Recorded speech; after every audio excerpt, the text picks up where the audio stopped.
Welcome to Master Your Finances. Ready to shield yourself from phone scams? Meet Gogie Padilla, a seasoned fundraiser and the CEO of AnswerSure LLC. After her mother nearly fell victim to a phone scam, Gogie founded this innovative service in 2021. AnswerSure provides a unique vetting process to prevent fraudulent calls, available via an app for both Apple and Android devices.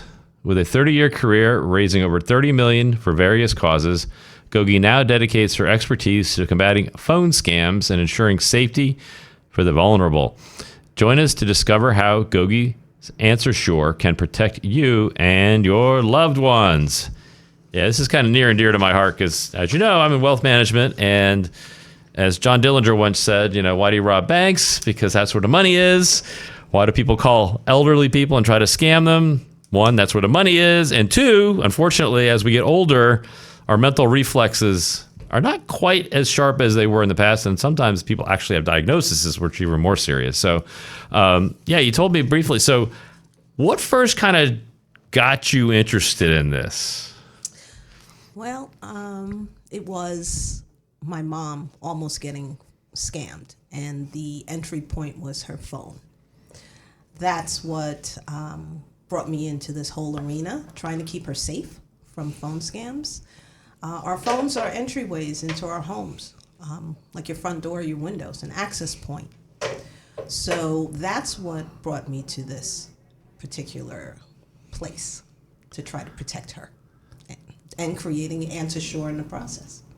Right. Yeah. So I had a similar experience as we all have, as we know people that are older. I remember this happened a while ago, and I know I've told the story before, but we were sitting in our family room, and my father calls me up, and you probably heard stories like this before, but he's like, I can hear in the background this girl screaming, grandpa.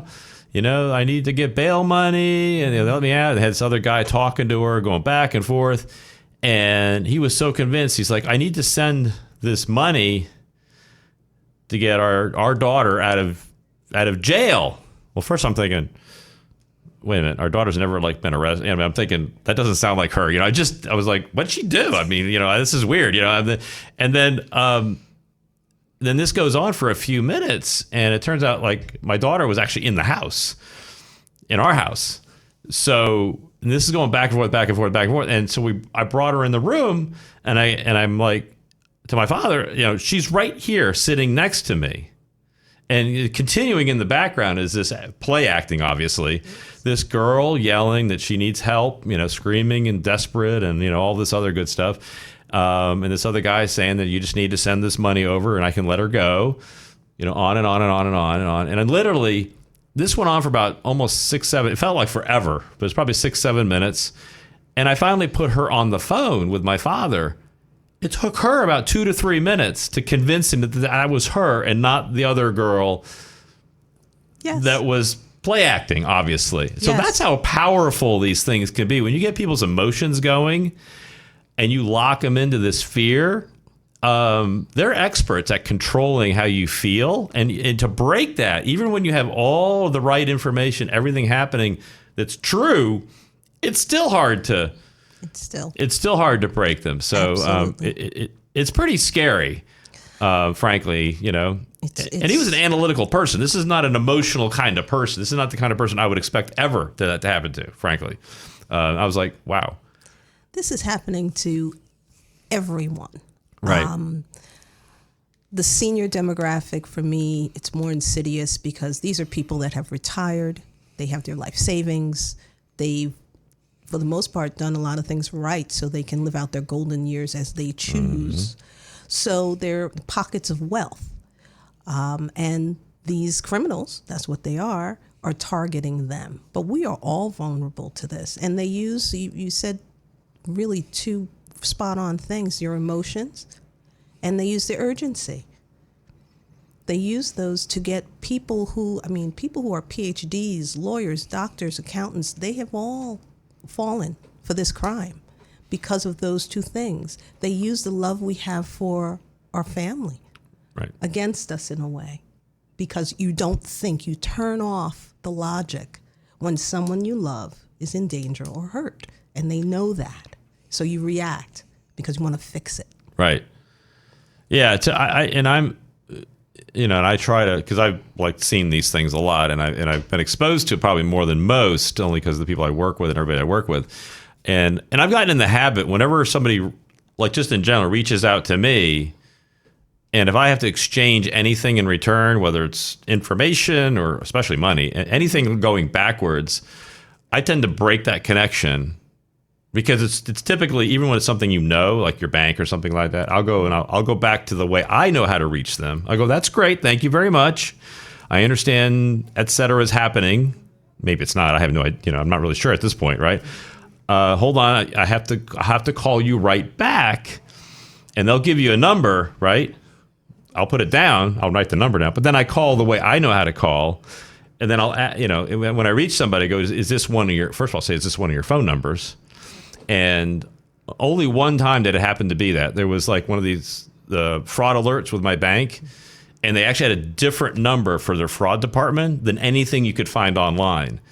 And I even searched, I couldn't find it. And I said, is this one of your? Oh yeah, that's our fraud phone number, direct phone number. I go, you need to publish that somewhere, right? Because I didn't know that. I refused to call that number. This one is, do you want this transaction to go through, kind of thing, right? Exactly. And I said, look, I'm not going to respond to that because I don't recognize it. And sure enough, they've changed it since then. This is years ago. Yeah. But it's, so that goes to, but that's hard to do. I mean, somebody calls you and you're panicking. Somebody says, oh, somebody's in jail, or somebody's if something bad is going to happen to them, you still have to somehow, if that happens, think, if you're still cognitively okay, say, look, that's great. Give me the information. I'll call you right back. Right. That's right. I'm at a place I can't call you right now. I'll call you right back. I just need to know how to reach you. And if they start giving you a hard time, then something doesn't make sense right away. Exactly. And, so even if they do, you want to contact other people that to make sure that it's okay. But I know the hard part is that emotion side, right? And I know that you've come up with some ways to maybe stop that from happening. So do you want to tell us, because the best way to not to get caught is to never be in that position in the first place, right? Correct. So what are some of your thoughts, and how did you come up with these ideas on how to help people as far as that goes? Well, the best way to not become a victim is to not pick up these calls, period. That's 100% solid. So when my mom was almost a victim, and I'll state this victim, this criminal actually took it a step further and came to her front door in the guise of her bank's representative, to pick up her quote-unquote defective bank card. So you see, this was way too close. Oh, they're picking up a defective bank card. Hadn't heard that one yet. A defect. Yeah. Oh my goodness. Anyway. They don't do that, by the way. Exactly. Just FYI. They never come and pick up your defective bank card. They don't do it. Ever. So it became a mission of mine to block the calls. Okay. And realizing picking up the phone is the way you're letting these situations enter your home and your space, is to really vet the calls. Answer Sure, in its nut and bolts, is a call vetting process.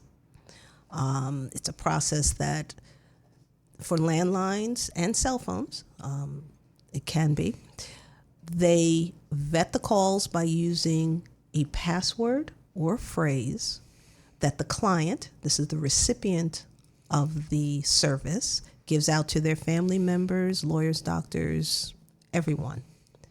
They call. Answer Sure will pick up every call that comes in for my clients. They will ask to whom you would like to speak with. The per caller will tell them, and then they will ask for the password. If that caller has the password that the client has created and shared with their universe, the call will go through. If they do not, with the representative plan, a message can be taken, but that call will not ring my client's phone.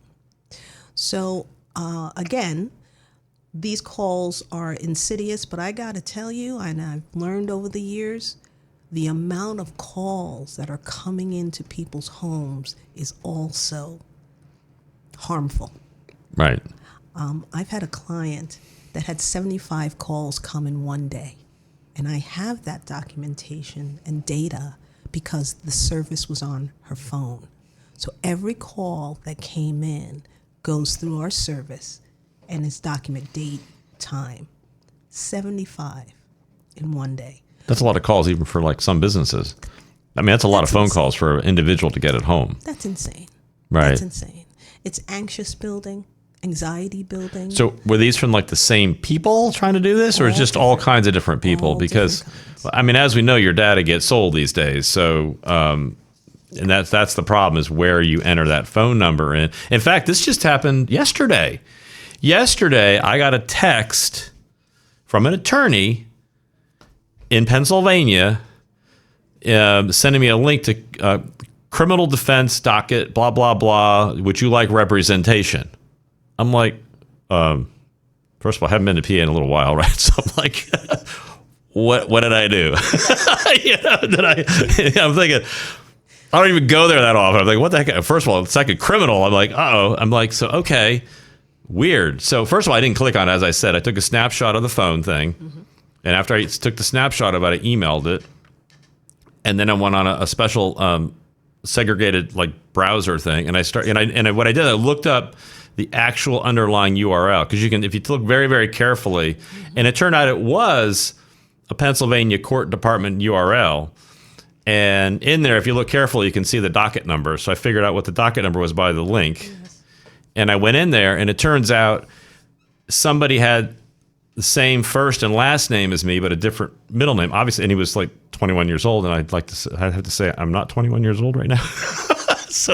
But I found the docket. Okay. And sure enough, this person was incarcerated, they couldn't post bail, blah, blah, blah. For some reason, I have no idea. I didn't read the whole thing, but I go, oh, okay. So this is a legit item, but he found my phone number somehow, my cell phone, which I don't really share that much, because I don't really use my cell phone. It drives my wife crazy. I just don't use it. Mm-hmm. So it ended up somewhere in one of these data breaches, I'm sure, where they got it. Now I think about it, it's probably what it was. Mm-hmm. And they got it through that, and they sent it to me. Now that could have just as easily, if he could do it, anybody can do it, right? Anybody could find it. That's right. And that just kind of like re-alerted me to the fact that this is, really, this whole data world is pretty powerful, and it can be used against us. And we have to be really, really careful about how we respond to anything that gets any kind of notice that comes to us. That's right. Yeah. That's right. Absolutely. We're going to take a quick break. You're listening to Master Your Finances.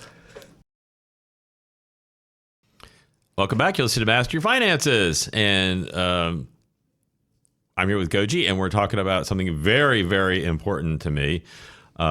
Anybody who is a fiduciary and guards people's wealth, or anybody that knows anybody that has any money at all, which is pretty much everybody knows somebody who has some money, hopefully, right? So you want to protect it. Doesn't matter. It's $500 or $500 million, whatever it is. We don't want to lose it. We worked for it, right? Whoever it might be. So these techniques and these tools, which are great because, as they say, there's always this war going on. The offense starts getting stronger, then the defense builds up, right? So now we're in this cycle where you're starting to see defensive tools come out to go ahead and start to protect people from these kinds of things. And I don't know if you get involved in this, but that just reminded me. Our new system, our new system we use for business, has this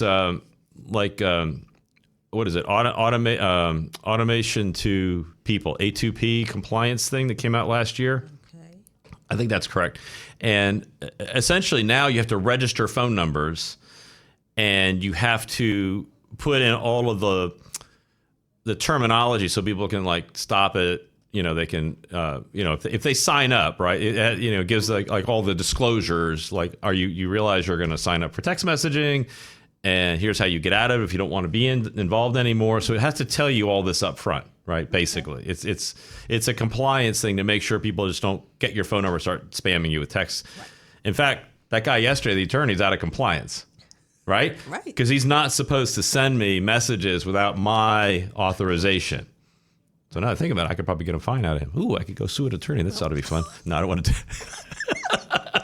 But yeah, he said literally, he's out of compliance because he's not supposed to do that. So, so I'm just curious about how, now you can because that's one piece that's come out, and that's a legislative type thing, because you literally have to get the number approved through a government person, reviews it, and then they say yes, no. And honestly, it takes about 2 or 3 times to get it through because they want it's very specific how they want it done, which I think is a pain from a business person standpoint, but it's good as an advocate standpoint. I think it's great.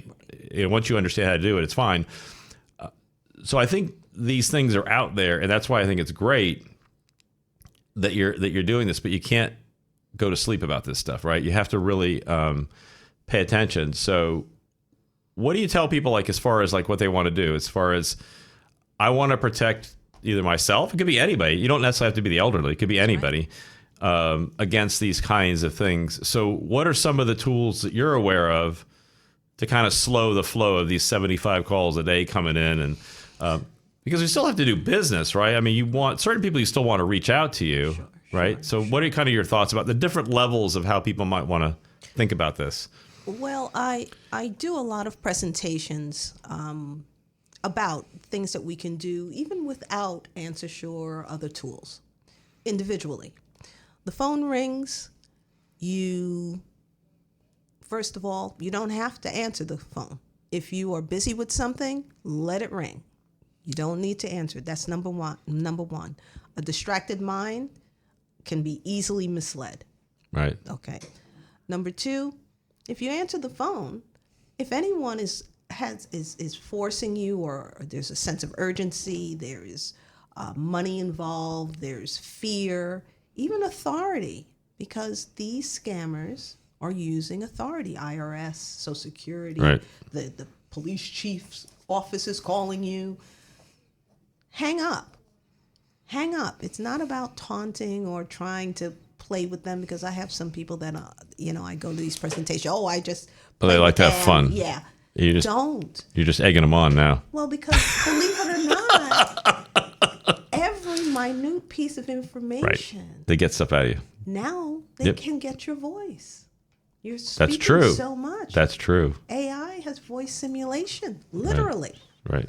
So you spoke of earlier the grandparent scam with your dad. True. Now they're using that granddaughter's voice so that he really thinks it's his grandchild. Right. Okay? It's not. Right. Another thing is, very honestly, a password. That's what AnswerSure does. We use a password, but even without AnswerSure, create a family password. And of all the things that I do at these presentations, that's the one thing that people really kind of nod at. It's an easy one, right? If you think about it. Create a family password. Right. If there's someone hurt, or if there's an emergency, or true emergency, whomever's calling you should know that password. If they don't, then you verify. Call somebody else in the family. Yeah, and don't make it like your dog's name, because they'll figure that out. You got to make something hard. Something hard, exactly. You can't make it something they can find online, like, oh, there's a picture of Fluffy. No. Oh, maybe I'll try Fluffy as a password because they posted it on Facebook that their dog Fluffy was at the beach, It's true. You're right, though. You're absolutely right. But they search all this stuff, and it's automated too. People think, oh, they're not going to do all that work. It's no work. It's automated. They automate. Right. They can pull all this data. I mean, I have companies that do it from a business perspective, that you can punch it in a client and you can find out their net worth. You can find out what they do, how much money they have, all that online. And this is legit stuff. Oh, yeah. This is legitimate. Business owners pay for this information if they want it. Oh, there's so many sources. So your scammers can certainly get it. And this goes a little back to what I used to do for 30 years, fundraising. You do that. Right. You look. Right. You know it from a fundraiser. People. Right. Your strategy. Correct. How do I get into this person's orbit to right. hopefully get them to write a check? Right. Right. So those are some of the things that I share with people at these presentations that they can do without AnswerSure. Now, to bring in a service or device, of course, I'm always going to promote AnswerSure, because we get between the scam caller and our client. So they're not even picking up, the phone is not even ringing, okay, with ours. But there are other services out there. Right. There are definitely other services out there. Would you like me to share a few? That's completely up to you. Whatever you think is helpful. No, I don't want to share. No, I'll share a few. Okay. One is called IMP, I-M-P, and it's a service that is for the landline phones. Okay. They actually, you put your phone numbers into a list, and it's a jack, and the jack goes into the wall. And somehow technologically, I'm not a wizard with technology, only those numbers, phone numbers, can ring your phone. And I think that is actually a really good thing. However, I don't have everyone I know in my cell phone. I don't know. Right. If you're like an older person has 2 or 3 people that call you, that probably would work. That probably would but work. People that have active phone changes and lists and things, that may be a bit of a pain to keep changing it and updating it. Exactly. Yeah.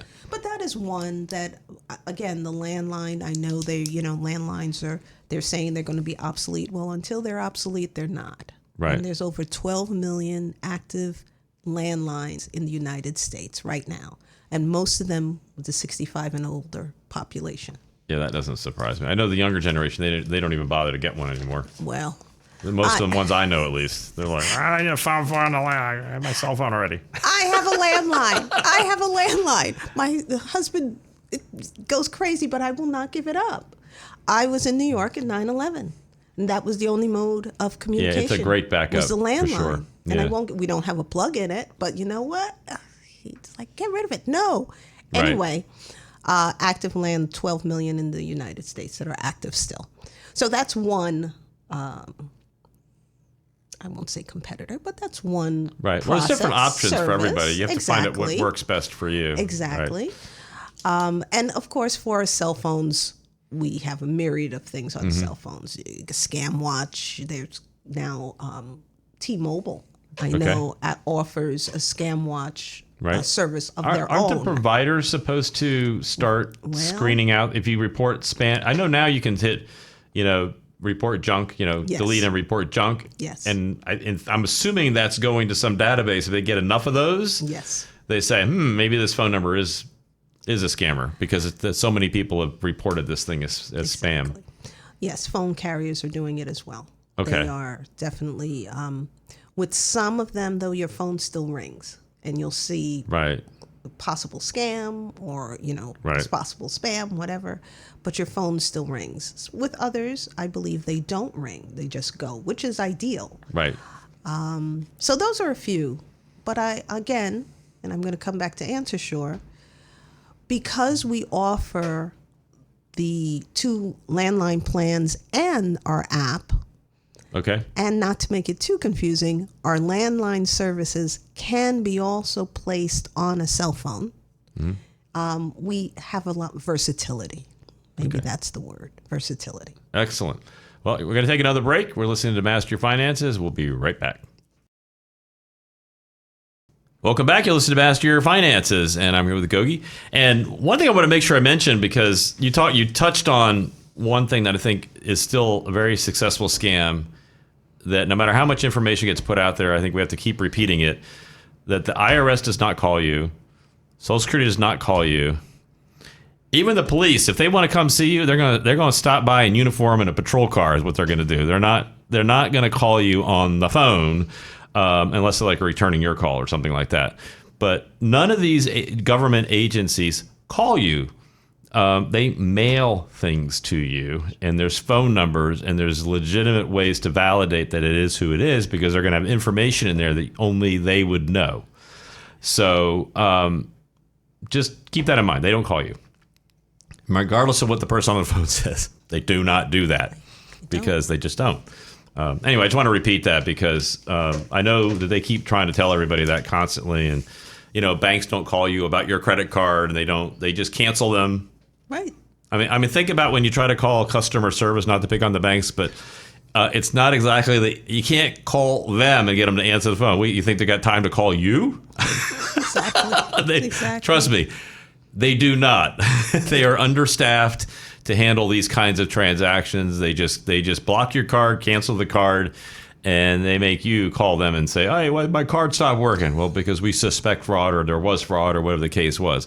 That's how they operate, because they're mega businesses, and they do not have time to literally reach out to all of us. So anyway, I just want to make sure I pointed that piece out, because I think it's really important that we protect people. So what other types of things have you seen happen to people that triggered them to call you and say, maybe I need something, or maybe my mom or dad needs something, or my brother, or whatever the case may be?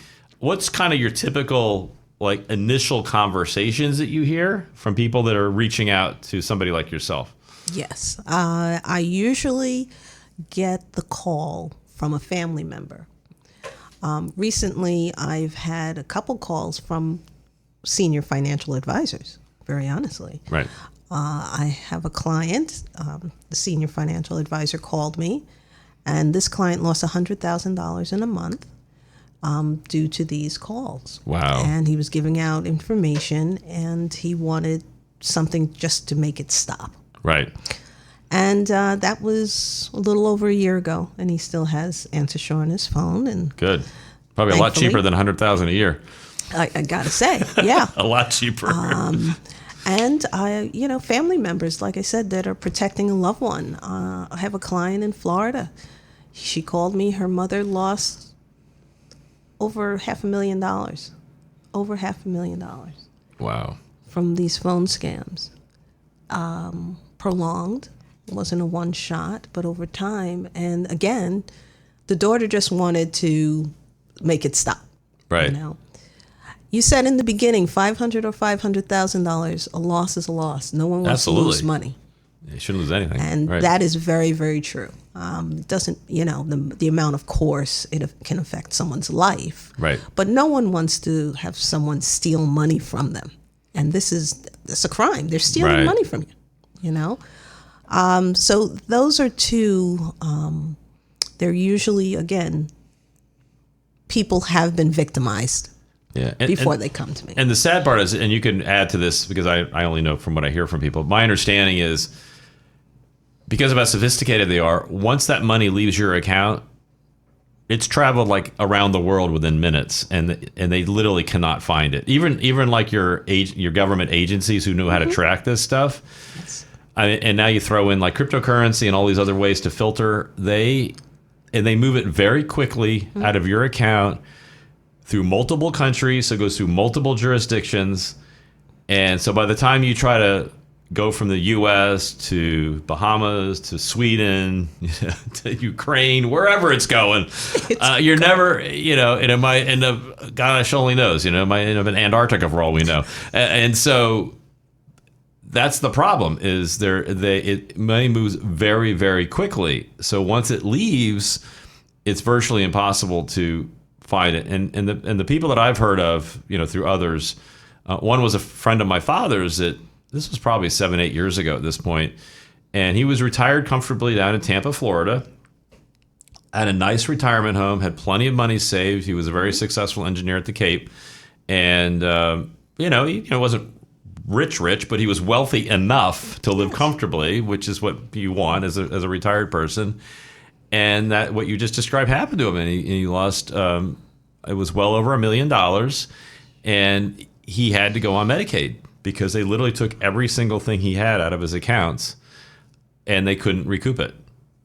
And they rarely recoup money when this happens. It's almost that's the thing that's sad, is that when that money goes out, they can't do it. And one of the things that we have, where I am, and I know some advisors do this, which I think is a good idea, is there's two: money doesn't leave the account unless there's a conversation and a written request.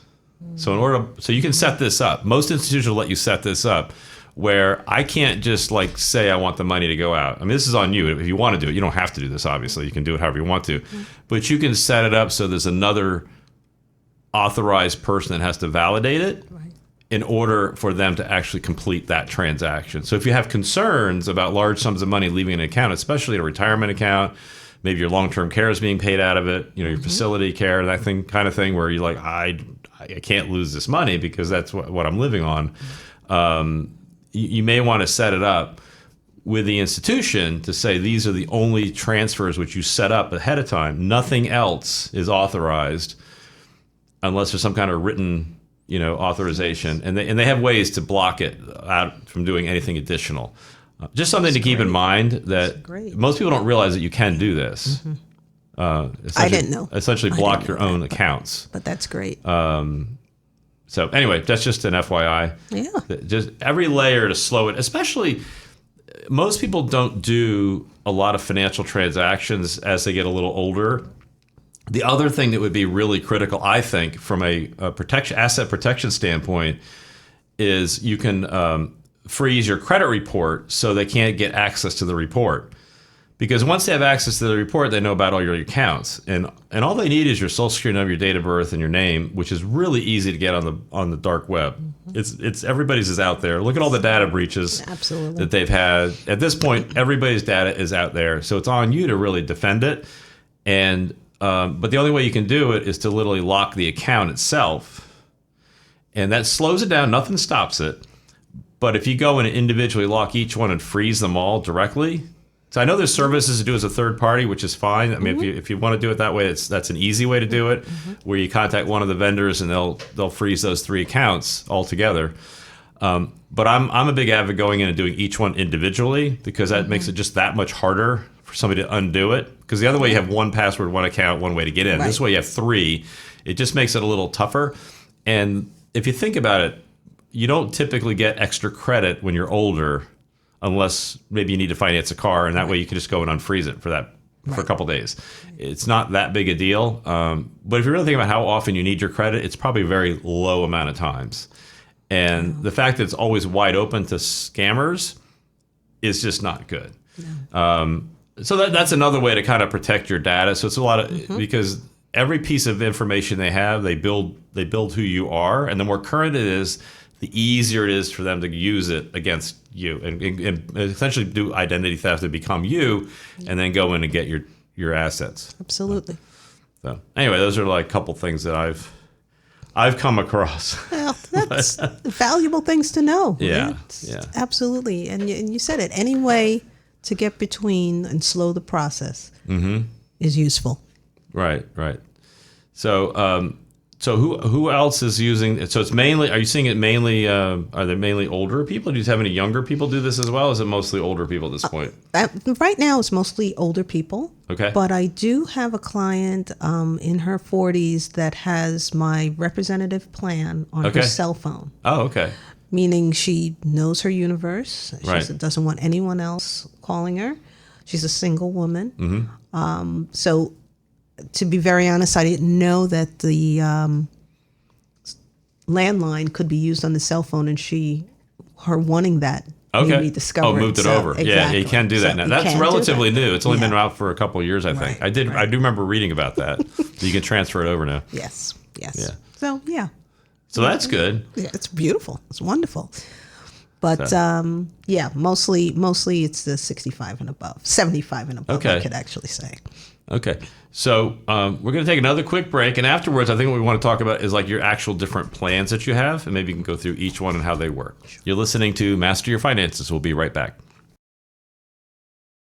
Welcome back to Master Your Finance. I'm here with Gogie, and we're talking about protecting our information by keeping unwanted scammers off our phone. Okay. And I know you kind of talked a little bit about the different plans, but if you could get just specific about, you talk about a couple of the other vendors that are out there, but what exactly services do you offer, and how are they, who are they appropriate for typically? Like who gets each one most often? Sure. That you see. For our landline services, we have a representative plan, which a human being will pick up the phone. Our client will forward their number to the Answer Shore call center, and at the call center, all of their calls will be picked up, and then the call will be sent back to our client if the caller is vetted and passes the vetting process with the proper password or phrase. On the landline, we also services. We also have a numeric plan. There is no representative, so the ability for the caller to leave a message, we don't have that with the numeric or automated service. It is a automated voice. When the caller rings the phone, it's picked up, they automate it, say, you know, to whom would you like to speak to? I'd like to speak to such and such.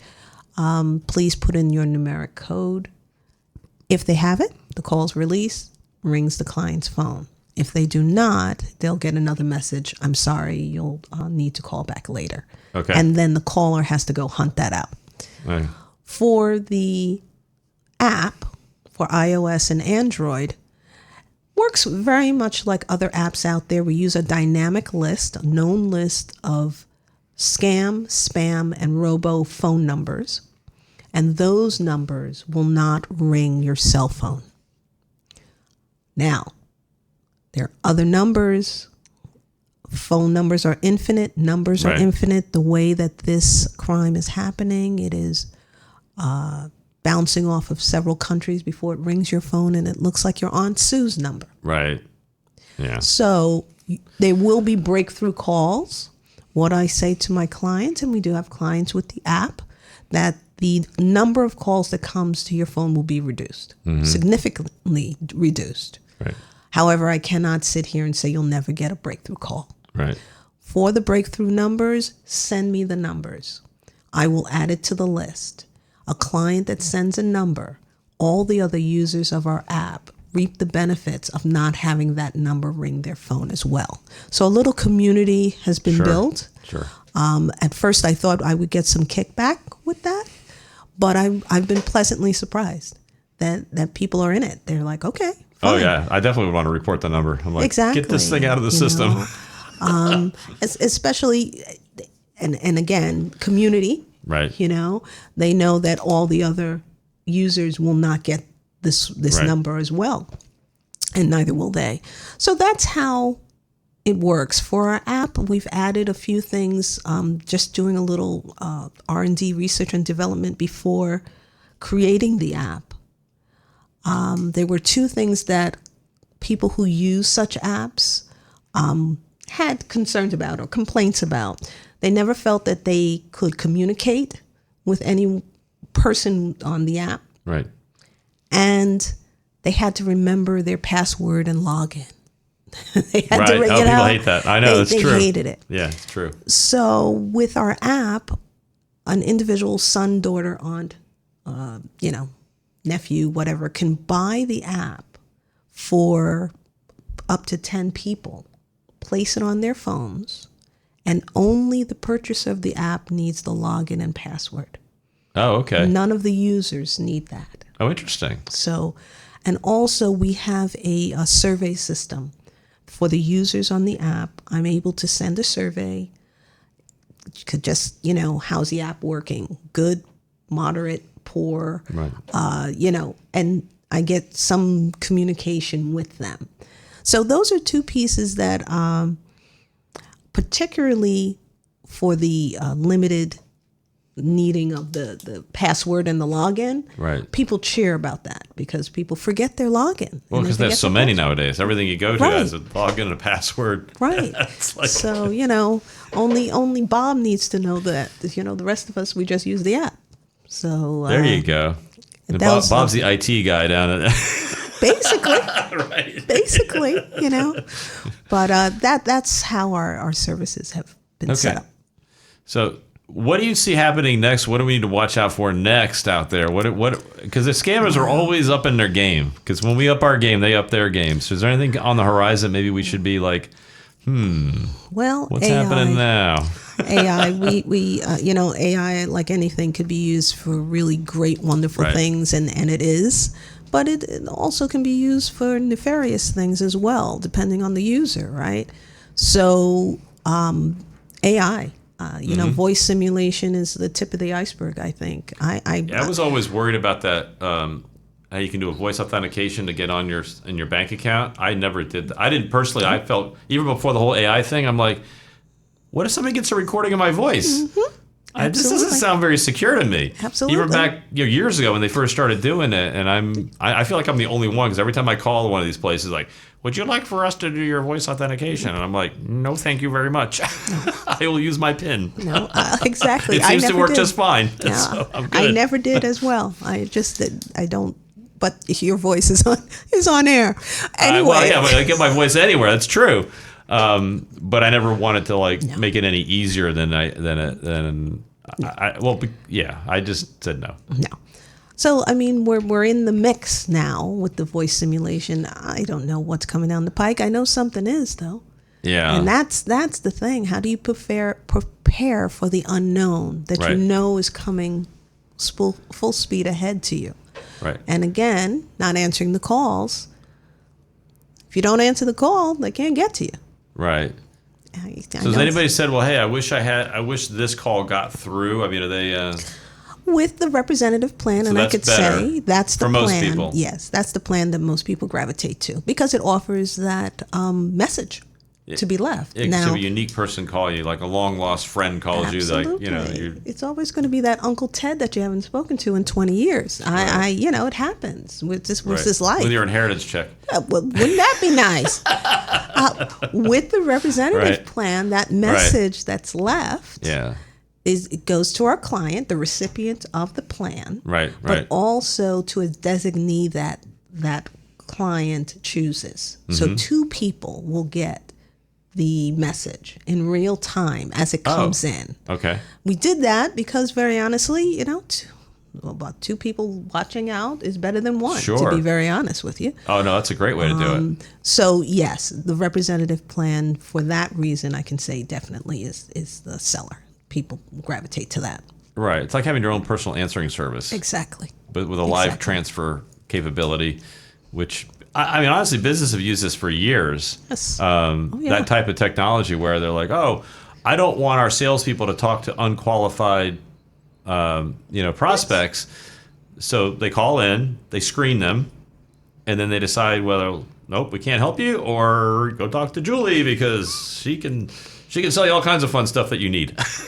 I got to tell you, it's just taking what you know. Again, going back to my life and fundraising, you always had at least two gatekeepers, two executive assistants that you had to get through before you get to the person you want to speak so with. that's what inspired you, was your own executive? I did what I knew, yes. Okay. I know that you're not going to get to that person. So you are using the whole...